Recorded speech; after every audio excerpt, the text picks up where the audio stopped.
The thing about the numbers of, or how far apart each individual store can be, I think that that's been problematic in cities where they have gone ahead and issued or embarked upon issuing licenses and then ran into the trouble about who gets first pick, right? Does a difference of one day applying on Thursday and someone else coming in applying on Friday, and because they got here Thursday they get the prize? Other cities have found that to be a problem, simply because they have been allowed to be there, not licensed, but none of them have been licensed. So how do you choose one over the other in terms of how close they are to one another?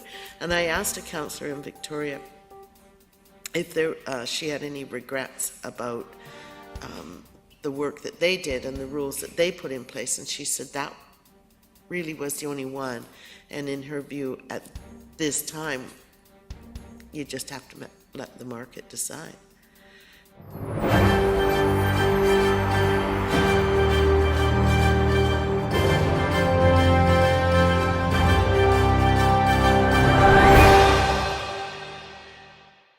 Nanaimo City Council has accepted the Cannabis Task Force's recommendations for cannabis sales, production, and consumption within Nanaimo city limits.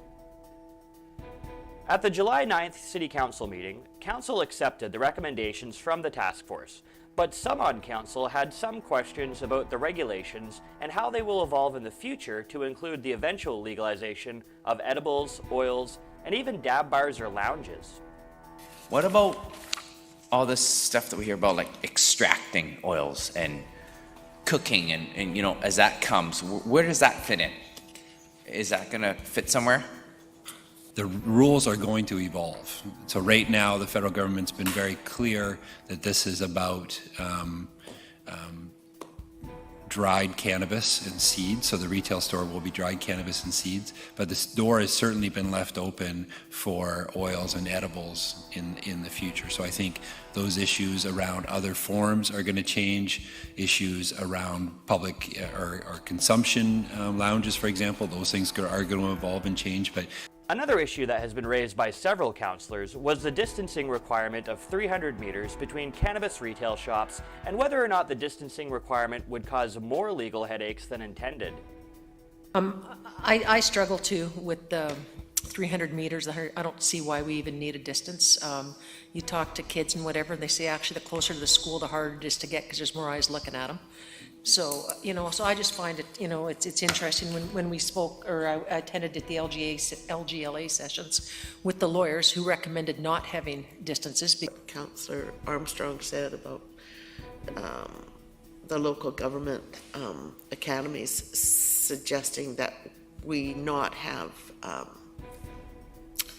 zones, I guess, or circles or areas where you couldn't be. Councillor Jim Kipp, who also served as the chair for the Cannabis Task Force, mentioned that he thought that the numbers reached for distancing requirements are sometimes arbitrary, and stated several times during the meeting that he thought this to be the case with the distancing requirement. One of the things that I will say that came out of the committee was sometimes the distances seem very arbitrary, like we make up a distance. And what is the proven value of that distance, and how does it make, like if it's 300 meters from a school, does that stop the kids? Is that enough? I don't think so. So that's a kind of arbitrary things. Currently, Nanaimo has what I would consider a viable retail business. About 30 or more stores are in process.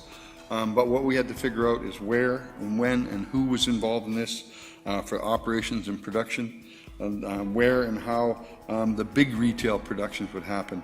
Councillor Gord Fuller was in complete support of the distancing requirements, as he did not believe that there are many shops operating within the 300 meters of each other, and does not believe it will have a negative effect on small businesses. Fuller then made the bizarre suggestion that there could be thousands of shops open in Nanaimo, and suggested that the approximately 30 retail shops that have been operating in Nanaimo for the last 3 years are closet pot shops. How many of the 30 dispensaries in Nanaimo, closet pot shops in Nanaimo, are within that 300-meter distance of each other. I know of 3 up on Nickel Street, but I'm not sure about any of the others being within that distance. I'm curious if you know. Your worship, through Councillor Fuller, I don't know exact numbers, but there are areas of concentration. I agree with you. Nickel Street would be one. Well, I'm actually quite fine with the 300 meters. I don't think it's going to limit small business. Done some math, and I think even with the 300 meters, it would allow for roughly 10,144 dispensaries if they all chose to get business licenses at one time. So we could be inundated. We could become the pot dispensary capital of Canada if we so chose to work this into our tourism. Council voted unanimously to accept the recommendations and will now go through the bylaw approval process and will be voted on again by Council before the city starts accepting any applications from interested retailers.